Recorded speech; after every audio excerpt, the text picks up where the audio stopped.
I fell in love with the thief. He broke into my house but stole my heart. I never imagined that the worst night of my life would become the beginning of something I could never escape. It was just another evening until he showed up. A stranger, masked, armed, ready to take everything from me. But the moment our eyes met, something shifted. My heart pounded with fear. But it wasn't just fear. I should have hated him. I should have fought back, run, done anything to get away.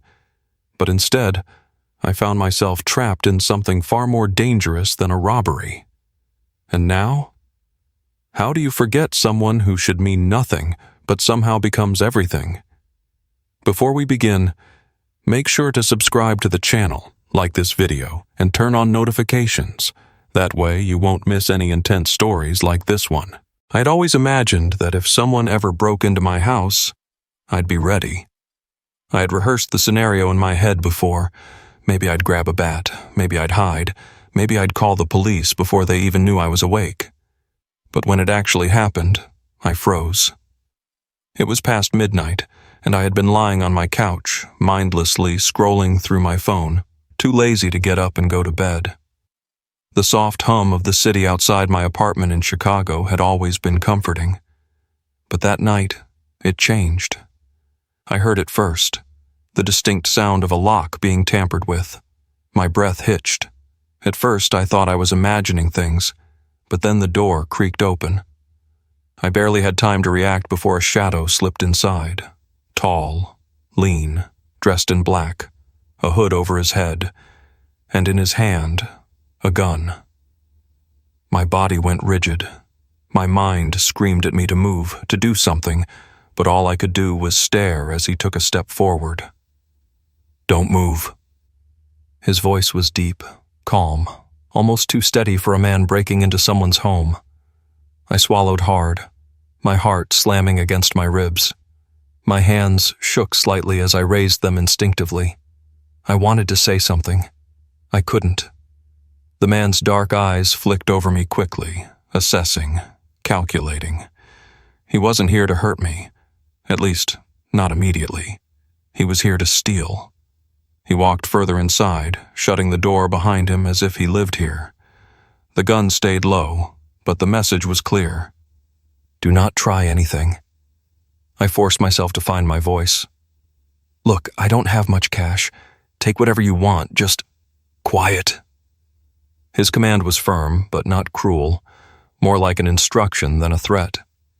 He moved through my living room, eyes scanning everything.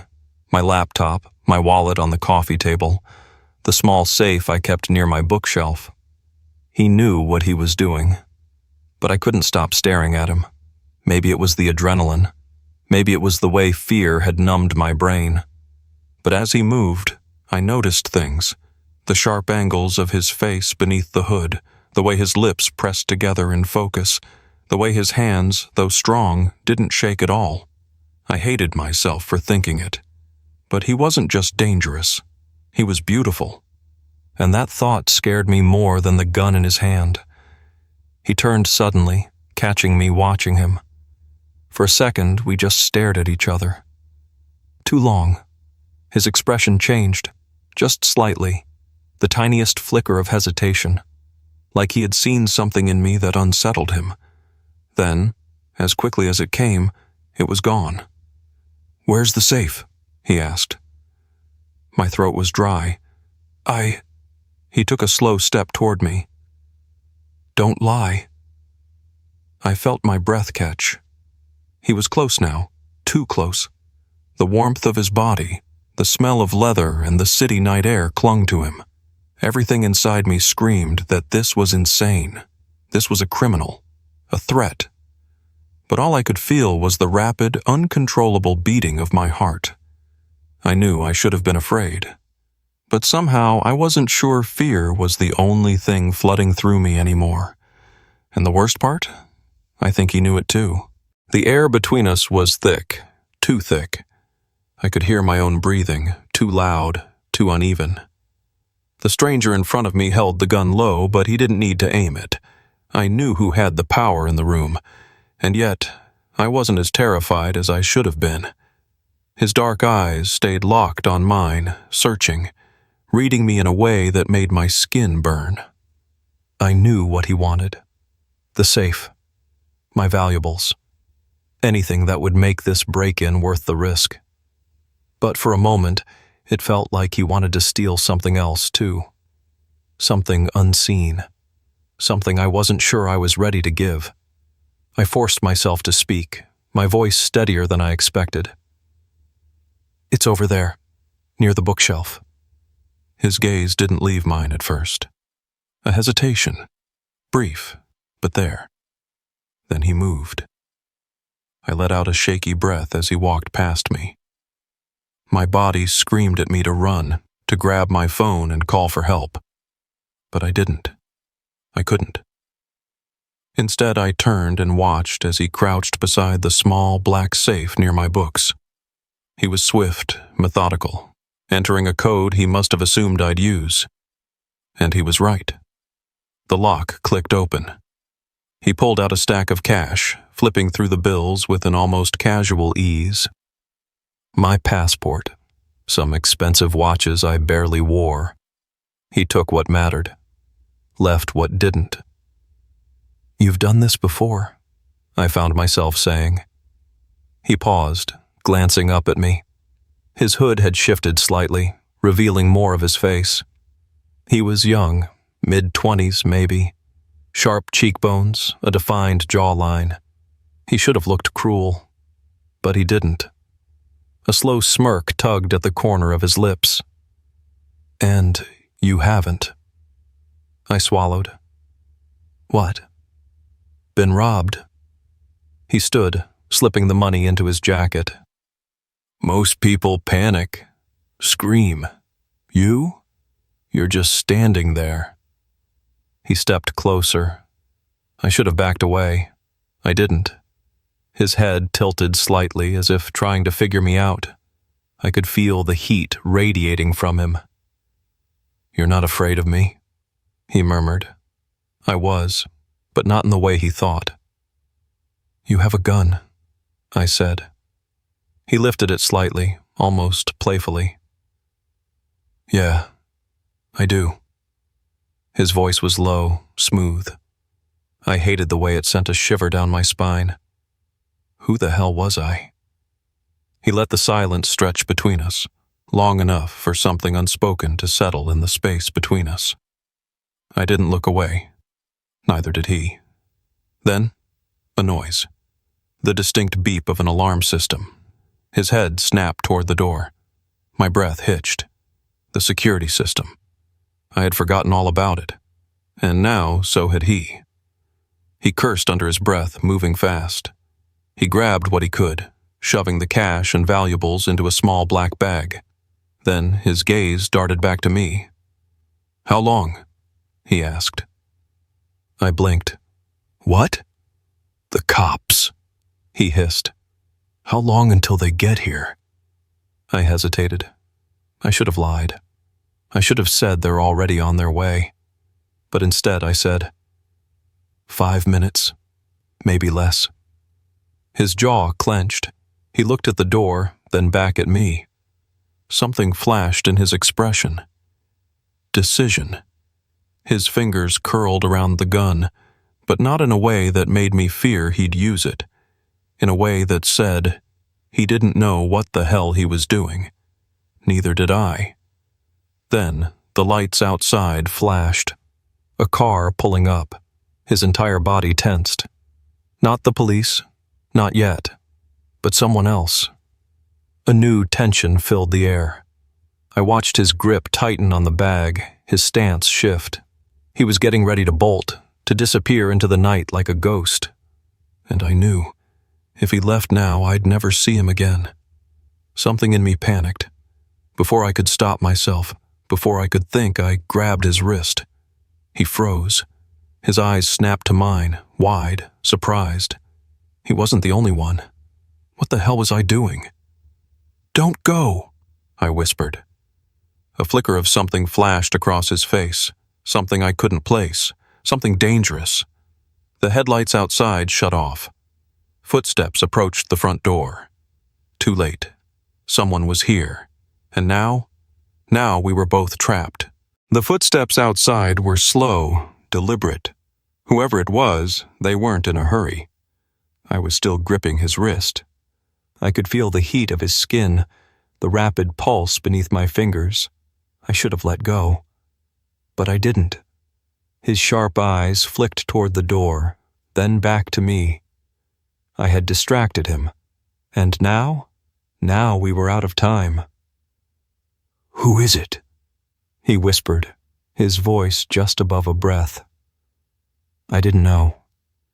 But I had a sinking feeling that whoever it was wouldn't be happy to find me standing here with a thief.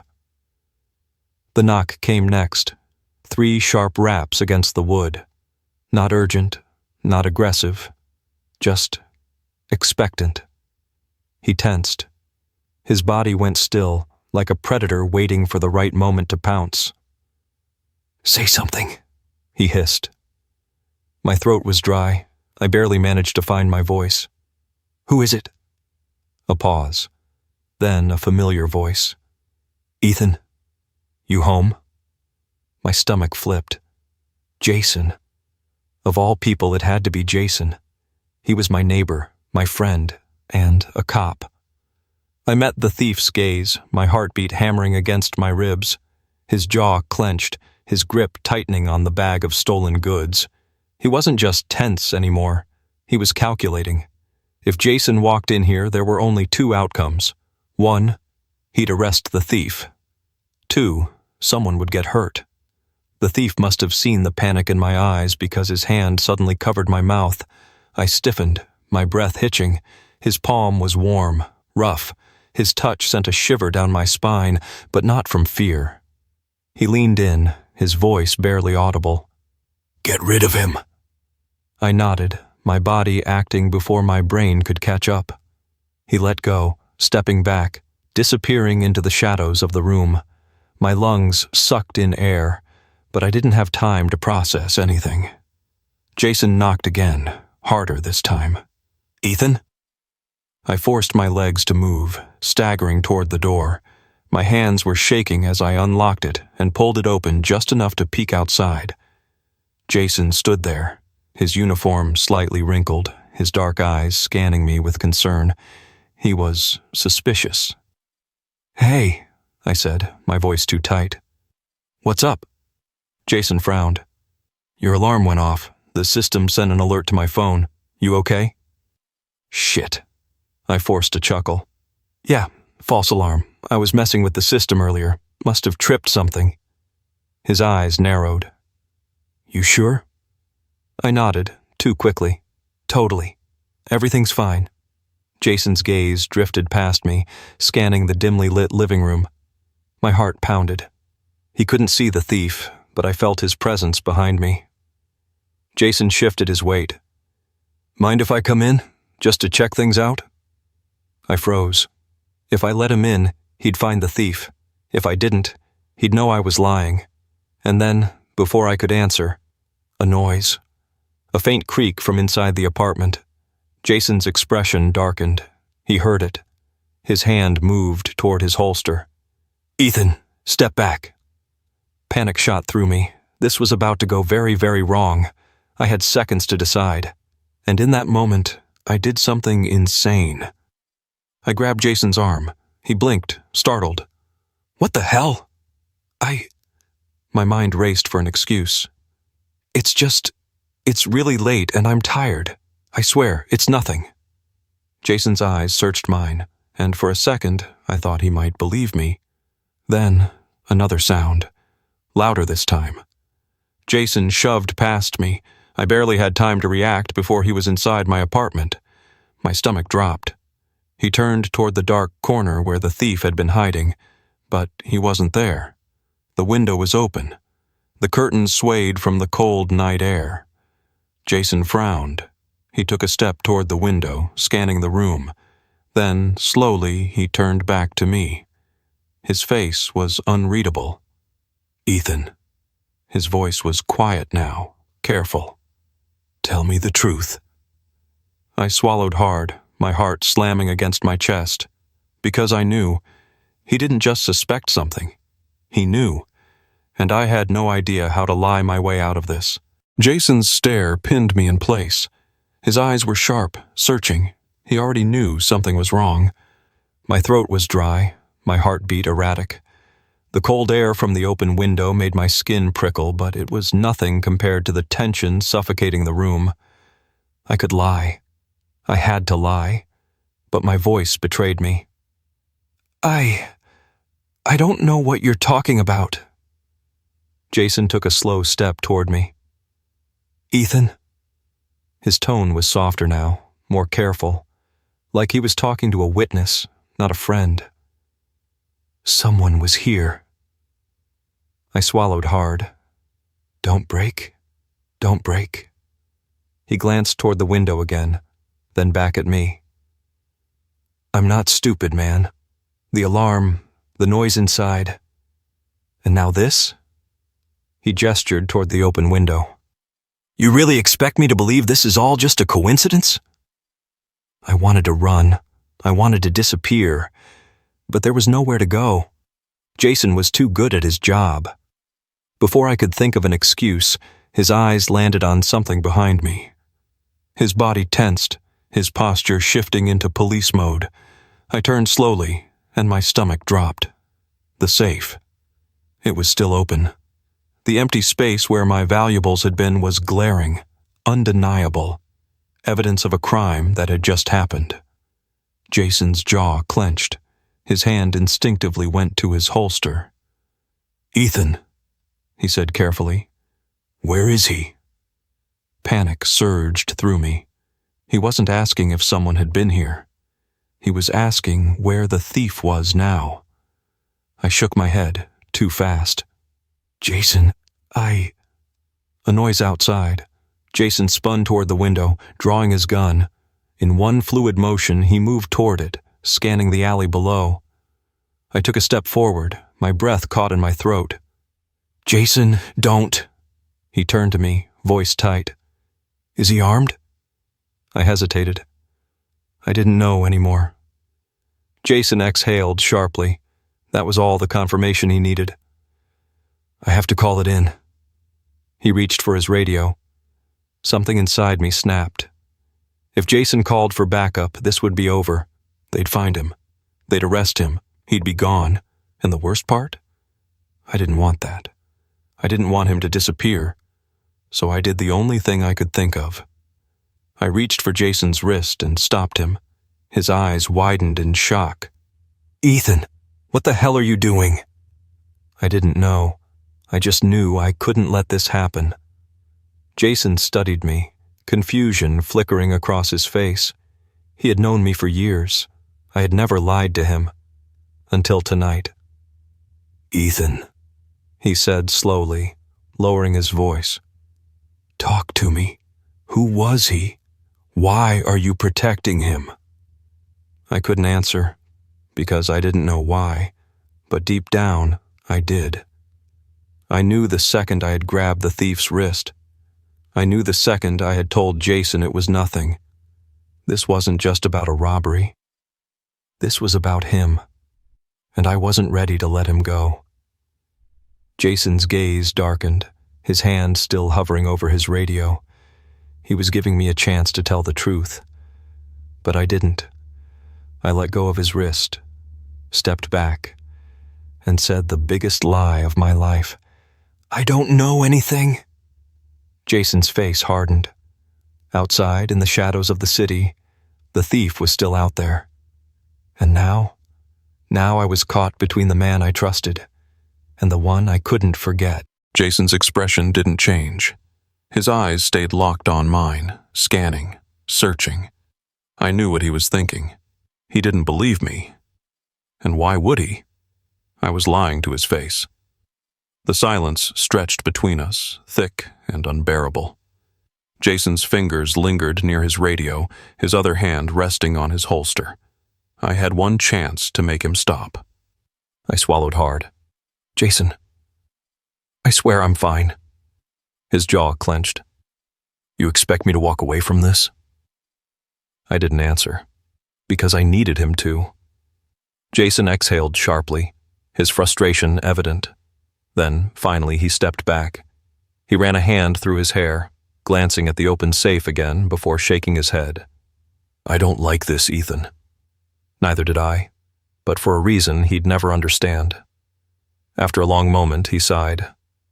If something else happens, you call me. I nodded, too fast. Yeah, of course. Jason gave me one last look, eyes filled with suspicion, before turning toward the door. He hesitated for a second, like he wanted to say more, but then he left. The second the door shut, my knees nearly buckled. I let out a shaky breath, running a hand over my face. My heart was still racing. Jason was gone. But this wasn't over. I turned toward the open window, toward the darkness outside, toward him. Was he still out there? The thought sent a shiver down my spine. I didn't know if I wanted him to be, or if I was afraid that he wasn't. My feet moved before I could stop them. I reached the window, scanning the alley below. Empty. No sign of him. Something inside me twisted. He was gone, and I hated how much that bothered me. I was about to step back when a voice, low, close. You really do like trouble, don't you? I froze. Slowly, I turned my head, and there he was, the thief, standing in the shadows just outside my window, watching me. My breath caught. He hadn't run. I should have slammed the window shut, should have called Jason back, should have done anything but what I did next. I whispered, You shouldn't be here. His lips curled into a smirk. Neither should you. I hated the way my pulse jumped. He leaned against the wall, studying me. That was risky, stopping your cop friend from calling it in. I swallowed. I didn't do it for you. His smirk widened. Sure you didn't. I clenched my jaw, but I couldn't deny it. Not when the way he was looking at me made my skin burn. He was dangerous. And I wanted more. A beat of silence passed. Then, his expression changed, softer, curious. Why did you do it? I didn't answer, because I didn't know how. He took a slow step closer. You don't even know my name. I exhaled, trying to steady my racing thoughts. Then tell me. He studied me for a long moment, like he was weighing the risks. Then, he gave in. Ryan. My chest tightened. Ryan. The name felt too personal, too real. And then, before I could say anything else, he was gone. He disappeared into the night, leaving me standing there, breathless, shaken, and completely unable to forget him. His name echoed in my mind. Ryan. I shouldn't have cared. I shouldn't have wanted more. But as I stood there, staring at the empty space where he had been, I knew the truth. This wasn't just adrenaline. It wasn't just fascination. It was something I couldn't stop. And the worst part? I didn't want to. The line between right and wrong had blurred the second he walked into my life. And now, I wasn't sure I ever wanted it back.